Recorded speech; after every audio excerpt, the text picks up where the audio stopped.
After getting selected in the 5th round by the Browns, Shedeur brought his Louis to Hyde Lounge in Dallas. Celebrated with Kodak Black, Dak Prescott, CeeDee Lamb. We're also in attendance. I'll say this, Dan Graziano and Jason McCourty. My man Shedeur knows how to have some fun. Who cares where he's been drafted? And we saw that over the weekend. Dan, you and I were on Get Up all last week, and we were talking about this. We didn't know what the drama would unfold like after we left on Friday morning. Here we are on Monday. What are the reasons? What have you heard of the reasons behind Shedeur Sanders falling to the 5th? There are some reasons. There are some theories. It's a big combination. Excuse me, I have hiccups. A big combination of things that caused Shedeur Sanders to slide from where we thought he might go all the way to the 5th round. So, number one, teams did not view him as an elite prospect. I think other than Cam Ward, there really weren't any quarterbacks in this year's draft that teams did view as an elite prospect. So you have to do something to separate yourself. Now, he had some very positive meetings with teams. He had some that didn't go so well. And I think there was a sense of, is Deion trying to control this situation? Are they trying to steer away from certain teams towards some teams?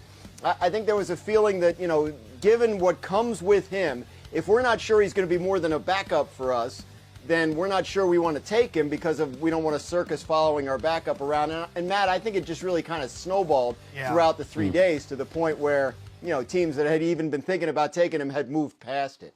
Graz, some might say that Shedeur had a hiccup in the pre-draft process.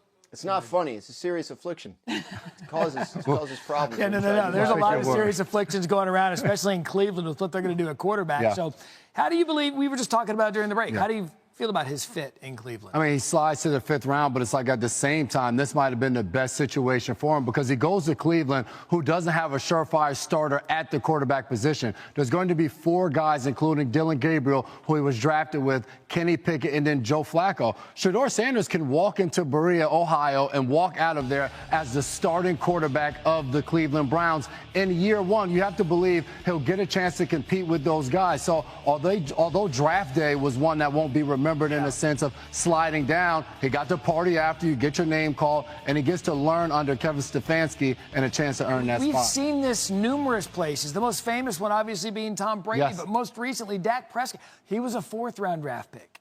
It doesn't matter where you get drafted. It matters that you get drafted. The fact that you get your name called on draft day and you get to live out a dream and have your family celebrate and do everything that Shedeur Sanders was able to do was fantastic. There were so many guys that didn't get their name called this past weekend that signed to teams that are going in with the mindset to make a football team. He's going to have to do the same, improve all the doubters and naysayers wrong. It's actually a good way to start off, a chip on your shoulder. Graz, speaking of Sanders, he was one of the few prospects who got prank calls while waiting to get drafted. This is just kind of an unfortunate, bizarre story. How is the league responding to this?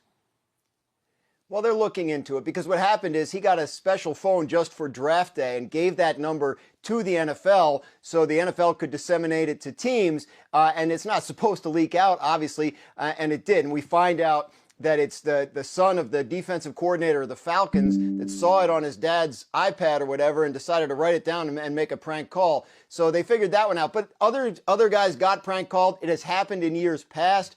It's obviously a terrible and stupid thing to do to somebody, but we live in terrible and stupid times, and so these things are... That was one of the best moments from the NFL draft. We say hello to the man now from that moment, Packers wide receiver Matthew Golden. He joined us on behalf of Tide for their Laundry Day NFL Draft activation. First of all, Matthew, congratulations. I know you loved looking back at that. What have the past few days been like for you and your family? Man, it's been a blessing, still trying to take it all in. We all excited for the opportunity that's in front of me. I work so hard to get here. So, we definitely excited. When the NFL decided to move the draft from New York City and bounce it around to different NFL locations, they had that moment in mind right there when the home team gets to draft their player. Can you describe that energy when you heard your name called, walking through that tunnel, waving that green and gold in front of their fans? Yeah, man, it was truly remarkable. It's a feeling I can't even explain. Just being out there, listening to the crowd and then walking the stage, man, it was something I dreamed of doing since I was younger. So being able to do it, it was definitely cool for me. So your suit, it was very eye-catching We asked you about your chain. You said it's downstairs. Can you tell me more about the motivation of the suit? Yeah, the motivation of the suit, you know, my last name is Golden. So, you know, I wanted to do something that represented that. And the dude that made it, I just told him I wanted some gold designs on it, so he custom made it for me. And he did a great job with it. So props to my guy, Ethan, for, you know, making me look good on TV. Yeah, let me say this, Matthew. Ethan actually nailed the assignment, which was make my suit golden. He did just that, and everyone watching the draft got to see it. On the football side of things, what does it mean to you to be a Green Bay Packer? You know, it means everything to me. You know, I feel like everything, you know, the way it was set up, God put me in this position for a reason. You know, at the draft, you know, I was just anxious to get my name called. You know, I was just waiting. And, you know, I feel like it happened at the right time. Been waiting on this opportunity my whole life. You know, everything I did leading up to this since I was younger was for this opportunity here. So now that I'm here, you know, I'm ready to get to work, and I'm excited to be able to put on that goal.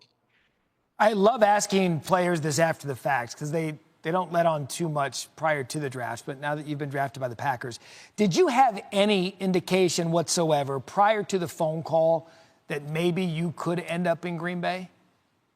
I definitely didn't. You know, on draft day, you know, anything could happen. So just knowing that I could have got my name called anywhere. And for it to be in Green Bay was definitely the best feeling. You know, I didn't have to travel anywhere. I was right at home. Felt like I was right at home. Having said that, now you know the team you're playing for. How do you believe you fit in with Matt LaFleur and Jordan Love's offense?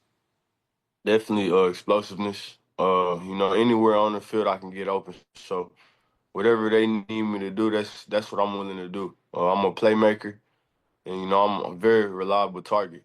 Critical situations, you know, big-time moments, that's when I show up. So just having that mentality to go get it, and then just doing whatever they need me to do. All right, so you see there in the burnt orange, you're wearing number 2. I want to discuss this much-discussed jersey number switch situation. You started at 81. You switched to 22. Walk me through what happened with all of this. Yeah, so definitely wanted to get number 22. You know, it just made more sense for me.